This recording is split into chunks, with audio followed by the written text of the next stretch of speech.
Bom, pessoal, retomando aqui o nosso conteúdo, né? Bom, lembrem-se que nós estamos discutindo o modelo atômico atual e a estrutura energética dos elétrons, né? Dos níveis, subníveis, melhor dizendo. Então, eu já falei para vocês sobre o número quântico principal, o número quântico secundário e o número quântico magnético e o número quântico de spin.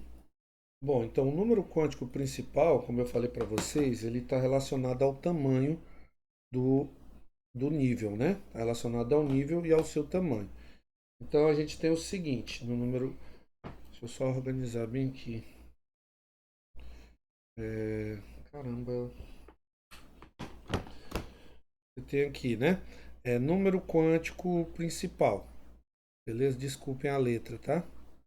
Principal. Então você vai ter o seguinte, você vai ter, ele é n, ele vai de um 2 3 até infinito, né? Como eu falei para vocês. O número quântico secundário ou azimutal, né, pessoal? Ele é representado por L e ele vai de 0, 1 até n menos L. Então ele depende do n. Então, para um dado n, você vai ter um certo número de possibilidades de L, né? O magnético ou terciário, ele é representado por ml e ele vai de menos L até mais L. Então, por exemplo, se você tem um L igual a 2, ele pode ser menos 2, menos um, zero, mais um e mais 2. Então, enquanto esse aqui está relacionado com a forma do orbital, esse aqui está relacionado com a orientação dele no espaço, né? Orientação dele no espaço, tá? E a gente tem um número quântico de spin, que para o elétron, eu falei para vocês que ele pode ser mais ou menos meio, né? Então, olha só, é, esses números quânticos dão a descrição do estado eletrônico de qualquer elétron num sistema, beleza? Bom, é importante a gente lembrar de uma coisa, é uma coisa que a gente chama de princípio da exclusão de Pauli, princípio da exclusão de Pauling, de Pauli, Pauling, é Pauli mesmo. Então, o que que esse princípio diz? Ele diz o seguinte: não existem dois elétrons com o mesmo conjunto de quatro números quânticos num sistema, né, estável, num sistema é, num sistema estável, a gente pode dizer isso. Beleza. Então é o seguinte, por exemplo, se você tem aqui, vamos supor que eu tenho um nível n igual a 3. Aí o L ele pode ser 0, 1, 2, pode ser 0, 1 e 2. Então eu vou pegar aqui o nível L igual a 1, né? Porque já que o L pode ser, ele vai de 0 até n menos 1. Então ele vai de 0 até 2. Então eu vou colocar aqui 0, 1 e 2. Aí eu vou pegar o 1 aqui. Como eu estou no subnível que é o L igual a 1, que a gente denomina, né? Só que para que eu me esqueci de citar, quando L é 0, 1, 2 e 3, a gente tem S, P, D e F. Vem esses nomes, essas siglas aqui, essas letras, derivam de estudos da espectroscopia, tá? A gente chama isso aqui de Sharp, o Principal, o Difuso e o Fundamental. Tem a ver com as raias, né? Vocês lembram que eu falei que o número quântico, por exemplo, o número quântico terciário, magnético, ele está relacionado com o desdobramento de raias, né? No experimento que foi feito, foi verificado que, dependendo da orientação, né, a interação com o campo magnético desses subníveis era diferente, automaticamente eles têm orientação no espaço diferente. Então, está relacionado, isso está nesse contexto, tá? Essas letrinhas. Então, se eu pegar o L igual a 1, eu estou pegando o P, tá? O P. Aí vamos lá. Como eu tenho L igual a 1, o ML ele pode ser menos 1, 0 e mais 1.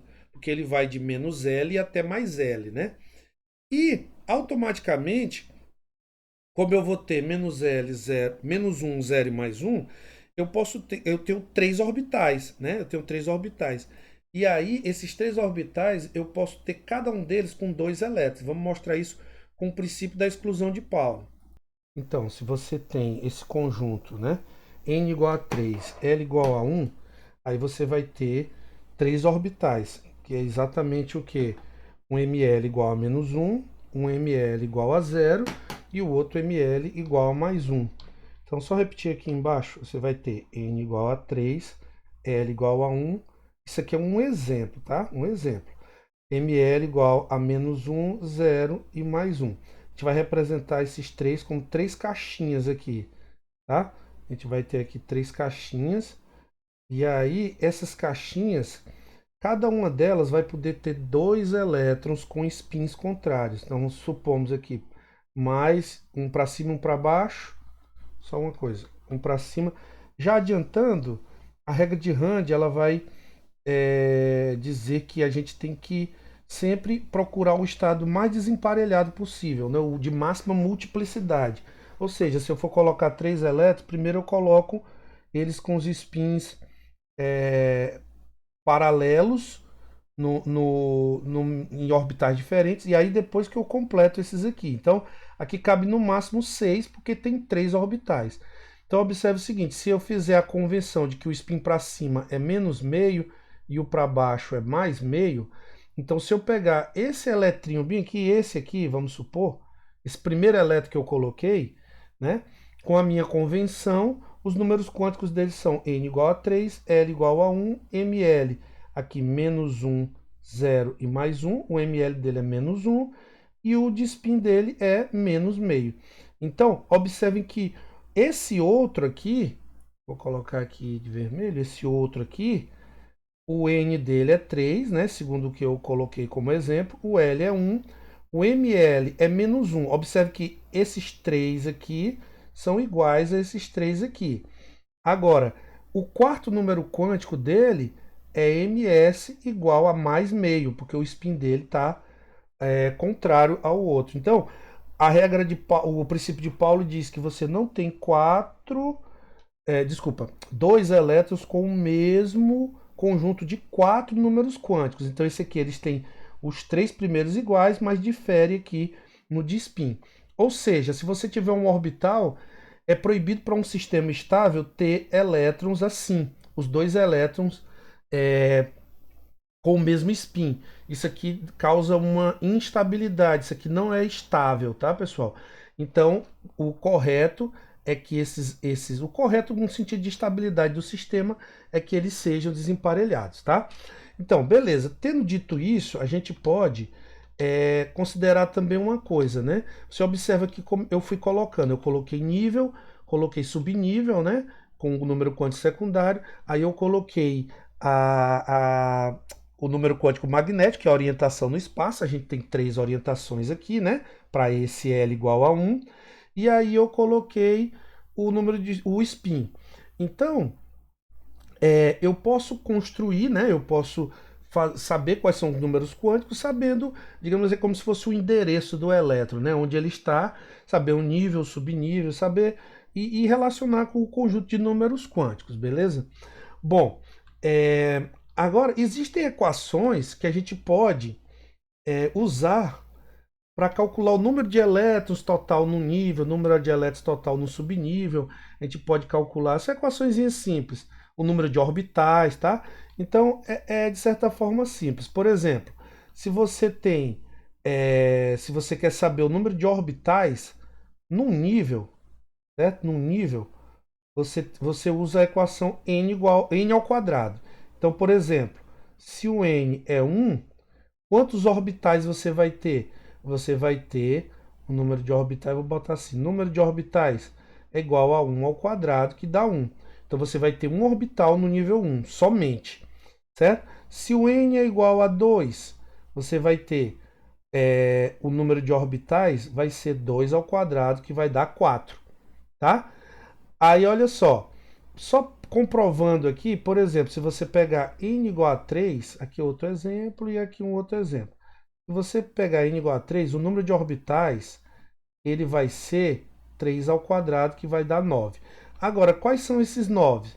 Esses 9 são exatamente o seguinte, observe aqui, como o n é igual a 3, o L pode ser 0, o L pode ser 1 e o L pode ser 2, né? Então, com o L igual a 0, você só tem uma orientação, então você só tem um orbital.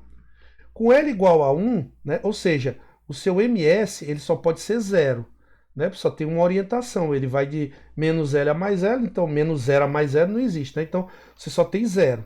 Quando L é 1, você vai de ms igual a menos 1, 0 e mais 1, então você tem 3, ó. Você tem 3 orbitais. E quando L é igual a 2, o ml ele pode ser menos 2, menos 1, 0, mais 1 e mais 2. Ou seja, você tem 5. Ó. 2, 4, 5. Então, observem que aqui você teria um orbital, 3 orbitais, com 5. 5 e 3, 8 e 1, 9. Tá vendo? Ó? Você tem 9 orbitais. Qual o número total de elétrons que você pode ter nesses orbitais? Né? Qual o número total de elétrons? Número total de elétrons. Ora, em cada orbital você pode colocar 2 elétrons. Então, por exemplo, aqui, né, fazendo aqui para cá, no n igual a 1, você vai ter 2n quadrado de elétrons, que você vai multiplicar por 2, porque você pode colocar 2, né? Então aqui vai ficar 2 vezes 1, você vai ter 2 elétrons no máximo. Esse aqui você vai ter 2 vezes n ao quadrado, o n aqui é 2, 2 ao quadrado, 4 vezes 2, 8. Então aqui você pode ter 8 elétrons. E esse aqui, como o n aqui é 3, você vai ter o quê? Você vai ter 2 vezes n ao quadrado, que é 2 vezes 3 ao quadrado, 9 vezes 2, 18 elétrons. Vamos ver se dá 18 elétrons no total. Você vai ter 1, 2, com spins contrários, né? 3, 4, 5, 6, 7, 8. E aqui, 9, 10, 11, 12, 13, 14, 15, 16, 17, 18. Então, realmente você pode ter 18 elétrons no total aqui. Então, você já sabe, o número de orbitais no nível, n ao quadrado, o número total de elétrons no nível, ele vai ser 2n quadrado, certo? Dá para fazer isso também no para subnível, para cada subnível? Dá. Você bota o número de orbitais, né? Você vai ter o seguinte, o número de orbitais ele vai ser 2L mais 1. Observe, quando L é 0, você só tem uma orientação, né? Então 2L mais 1 vai dar o quê? 2 igual a 0, você vai ter 2 vezes 0 mais 1, só vai dar 1. Ou seja, um orbital. Quando você tem L igual a 1, você vai ter 2 vezes 1 mais 1, que vai dar 3. Você vai ter 3 orbitais. Quando L é igual a 2, 2 vezes 2, 4, com mais 1, 5 orbitais. Quando o L é 3, você vai ter 2 vezes 3, 6, com mais 1, 7 orbitais. Então, você sabe qual é o número de orbitais em cada nível desse usando 2L mais 1. Ora, para saber o número de elétrons é só multiplicar por 2, né? O número de elétrons. Se você tem aqui um orbital, você vai ter 2 elétrons. Isso aqui nada mais é do que 2 vezes 2L mais 1. Aqui, 6 elétrons, não é isso? Então, 2 vezes 2L mais 1 também. Aqui, 10 elétrons, né? Então, porque 2 vezes 5, 10. E aqui, 14, tá? 14 elétrons. Então, aqui é a mesma coisa, 2 vezes 2L mais 1, e aqui é 2 vezes 2L mais 1. Então, você consegue saber o número de elétrons total em cada subnível. Então, um subnível com L igual a 0 só cabe no máximo 2 elétrons. Um subnível com L igual a 1 só cabe no máximo 6 elétrons. Um subnível, então aqui é número máximo de elétrons no subnível. Tá? Com L igual a 2, você vai ter 10 elétrons no máximo. Com L igual a 3, você vai ter 14 elétrons no máximo, tá? E por aí vai.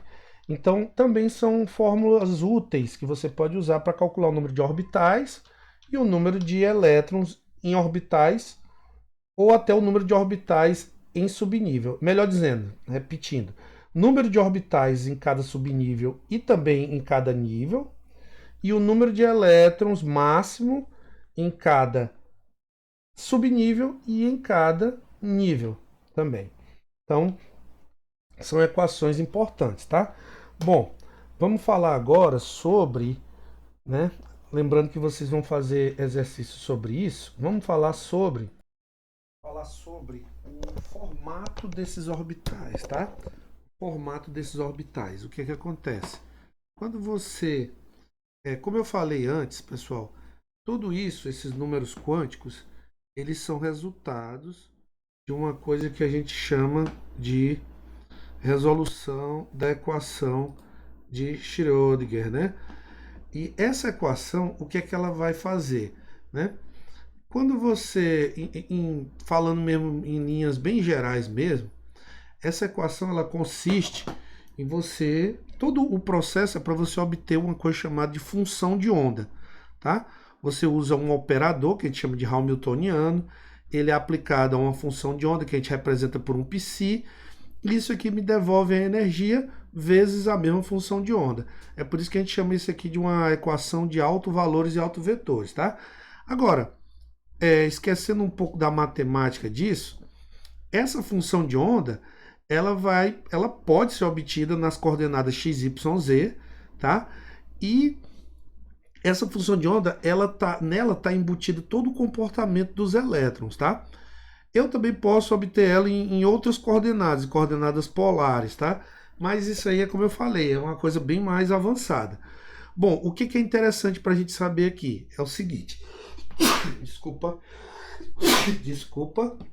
Seguinte. A função de onda, que vai descrever o comportamento dos elétrons, ela depende dos números quânticos também. Toda vez que eu tenho um elétron num determinado estado, num determinado nível e subnível, essa função de onda ela vai adquirir valores diferentes, tá? E olha só, o que é importante para a gente é interpretar o quadrado dessa função de onda. O quadrado dessa função de onda é chamado de probabilidade, né? É a probabilidade de encontrar o elétron. Agora, encontrar onde? Encontrar numa distância do núcleo, né? Uma distância r, tá? Então, o que acontece? Por exemplo, se eu pegar o quadrado da função de onda que está relacionada àquele nível lá, 1s, que seria o número quântico principal 1 e o secundário 0, certo? Esse quadrado dessa função de onda aqui, vezes um volume, um elementozinho de volume, que a gente chama, ele vai me dar um gráfico desse tipo aqui, é claro, colocando só na dimensão do raio, né? Que é a distância para o núcleo. Você vai ter uma coisa assim, ele vai subir e vai descer e vai tender assintoticamente a zero no infinito, tá? Ele vai tender assintoticamente a zero no infinito. Bem aqui, ele vai ter um valor máximo de probabilidade, tá? Que aqui é o valor mais alto da função aqui. Esse valor vai ser exatamente no raio, pessoal, aproximadamente 0,53, acho que é picômetros de distância do raio. Deixa eu só conferir aqui. Esse 0,53 ele é a distância, tá? Até o núcleo, é a distância até o núcleo. Bom, não precisa decorar esse valor, isso aqui é só não é picômetros não, é angstrom. Peraí, é em angstrom, tá? É 10 a menos 10. Então, deixa eu ver se eu não me enganei aqui. É 0,053, a gente chama de angstrom, que é um azinho com uma bolinha em cima, que é 10 a menos 10, tá?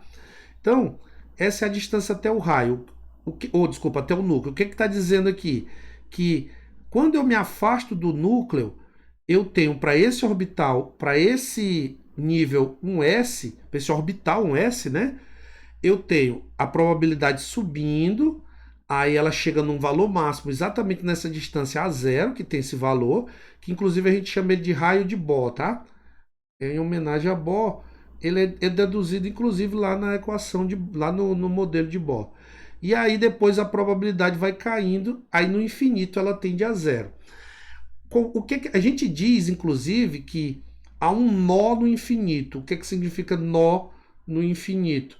Significa que essa função de onda ela é zero no infinito, tá? Então a gente diz que é um nó no infinito. Bom, existe uma discussão também sobre cada orbital desse vai ter o que a gente chama de superfícies nodais. Então, além desse nó no infinito, você vai ter as superfícies nodais. O que seria essa superfície nodal? Por exemplo, se eu pegar o orbital agora 2s, né, eu vou identificar a função de onda dele como π2s. Se eu fizer um gráfico desse π2s ao quadrado vezes o volume e colocar um raio aqui, o que vai acontecer? Eu vou ter o seguinte, vai aumentar a probabilidade, aí ela vai cair para zero, e aí ela sobe de novo e vai tender a zero lá no infinito, tá? Vai tender a zero no infinito. O que acontece? A gente sabe que esses nós, né, essa região de que é um plano nodal, ela é uma região, né, um ponto em que a probabilidade é zero. Então você vê que existe um ponto aqui em que a probabilidade é zero, que é um nó, tá? Que é um nó. Se você fizer um gráfico dessa função nas 3 dimensões, certo? Porque o raio ele vai se afastar em x, y, z, né? Ele pode ser medido em x, y, z. Então, se você fizer um gráfico desse orbital 2s nessas direções x, y, z, você vai ver o seguinte, que o orbital, que é a região de probabilidade de encontrar o elétron, ele vai ser uma esfera, só que dentro dele, como tem uma região, ó, quando eu me afasto do núcleo, a probabilidade sobe, aí ela vai para zero e depois ela sobe de novo e vai para zero no infinito, eu vou ter, inclusive nem dava para eu desenhar, né? Porque não tem como eu desenhar as fronteiras no infinito. Então a gente tem que supor que eu estou definindo aqui uma região que tem, por exemplo, que está correspondente, por exemplo, a 95% dessa área aqui, não 100%. Eu deixo 5% aqui nessa parte que vai tender para o infinito. Então vamos supor, 95%. Como eu tenho esse nó bem aqui, eu vou ter uma esfera aqui dentro, uma região, bem aqui no formato de uma esfera, em que a probabilidade é zero. Significa que se eu saio lá do núcleo, a probabilidade vem aumentando, aí eu estou me distanciando, e a probabilidade está aumentando, aí ela vai cair de novo.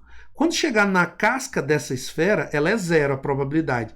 Aí ela começa a aumentar de novo, e depois começa a diminuir de novo, e tende a zero no infinito. Só que não tem como eu representar o infinito aqui. Então a gente representa cerca de 90% a 95% do todo. Então, isso aqui me dá o formato do orbital, tá? Então o que acontece? Isso não vai acontecer para o orbital 1s, que também é esférico. O orbital 1s também é esférico. Você vai fazer lá um XYZ para ele aqui. Caramba, ficou horrível, né? Você vai fazer aqui um XYZ para ele. Ai, meu Deus. Assim, aqui o gráfico dele. E aí o que vai acontecer? Você vai ter uma esfera para o orbital 1s, mas essa esfera não vai ter aquela casca no meio. Por quê? Porque eu não tenho uma superfície nodal aqui no caso para o orbital 1s. Eu não tenho uma superfície nodal, tá? Então isso acontece por 2. Eu não vou entrar muito nisso, tá, pessoal? Não vou entrar muito nisso. Só quero que vocês entendam o que é a superfície nodal, tá? Porque até mesmo porque eu teria que discutir também a questão dos planos nodais e tal. O que é mais importante para a gente é saber o formato dos orbitais, tá? O formato dos orbitais. Eu vou colar uma figura aqui para eu não ter que desenhar. Eu vou colar uma figura aqui do formato dos orbitais, para ficar mais fácil para eu explicar. Então é o que eu quero por enquanto, é a questão do formato dos orbitais. Então, o orbital S, como eu falei, ele é esférico, né? Tá aí o desenho dele, né? Você tem ele, e entenda que isso é uma esfera, então, ou seja, eu estou trabalhando em 3 dimensões, né? X, Y, Z. Então ele é esférico. Aí, dependendo do se ele está no 1, no 2, no 3, etc., eu vou ter cascas daquelas que eu expliquei agora há pouco, que são as superfícies nodais, tá? Já o orbital P, observa que ele tem, ó, ele se desenvolve aqui para cá. Por exemplo, esse aqui seria o PX, ó. Ele está aqui ao longo do eixo X. E ele tem o que a gente chama aqui de um plano nodal, que é o que corta ele bem no meio, ó, bem aqui, paralelo ao eixo Y aqui, né, que está mostrado aqui. Do mesmo jeito, eu vou ter o PY, que vai ter um plano nodal aqui em X, e aqui eu vou ter o PZ, que vai ter um plano nodal aqui, ele está para cá. Esse plano nodal está aqui no plano XY. Ou seja, voltando aqui, esse aqui é esse formato de halteres em X, Então o plano nodal está aqui no plano YZ. Esse aqui, isso aqui é no plano YZ. Esse aqui é no plano XZ e esse aqui é no plano XY, tá? Então, no caso aqui, por que o orbital P tem um plano nodal cada? Porque aquele Lzinho pro P é 1, né? Lembrando aqui, ó, o L é 0 pro S, né? Então ele não tem nenhum plano nodal. Aqui o L é 1, ele tem um plano nodal. No caso do D, o formato fica mais complicado, tá? Mas como o L do D é 2, ele vai ter dois planos nodais. Ele vai ter um deitado aqui, ó, e um aqui em pé. Ou seja, vai formar um orbital que tem 4 lóbulos. Então, no caso, o D, ó, o DXY, ele vai ter 4 lóbulos aqui nas diagonais de XY. O DXZ, 4 lóbulos na diagonal de YZ. Aqui o XZ, 4 lóbulos nas diagonais do plano XZ. E o DX2Y2, né, que está errado, não tem esse parênteses aqui não. Era o parênteses era aqui fora. DX2Y2, ele tem as probabilidades de encontrar o elétron aqui em cima do eixo XY. E tem o DZ2, que tem probabilidades aqui em cima do Z, e ainda tem uma regiãozinha que circunda aqui o eixo Z, tá? Então, esses orbitais, eles têm esse formato, isso é importante, porque quando você vai estudar ligação química, você pensa em hibridização, você explica isso aqui usando também as ideias desses orbitais, você fala de flexibilidade de ligação, e tem várias outras coisas na química que a gente usa a ideia desses orbitais. Para você ter uma ideia, esses orbitais desses, formatos deles, são usados para explicar alguns comportamentos de complexos metálicos e tal. Então é uma coisa importante conhecer esses formatos aqui. O do orbital F, eles são formatos bem mais complicados e é bem menos importante, porque eles são orbitais mais internos e dificilmente eles participam de ligações relevantes, tá? Pelo menos para o que a gente vê aqui. Bom, então é o seguinte, esse vídeo já está com 27 minutos, então eu quero que vocês, junto com outro vídeo, com esse aqui, certo? Façam uma atividade que eu vou propor, certo? Que eu estou propondo aí, e fiquem atentos, eu vou anotar tudo direitinho e vou mandar anotado. Por enquanto era o que eu queria mostrar mais sobre o modelo atômico atual, tá? O que eu quero falar mais também no próximo vídeo é falar sobre o princípio da construção, que a gente usa para construir as configurações eletrônicas, tá? As distribuições eletrônicas dos átomos multieletrônicos, né? Os sistemas multieletrônicos. E aí vamos falar de como identificar os elementos na tabela periódica e falar também de propriedades periódicas, tá? Nos próximos vídeos. Esse aqui eu encerro agora para que ele não fique muito grande, tá? Valeu!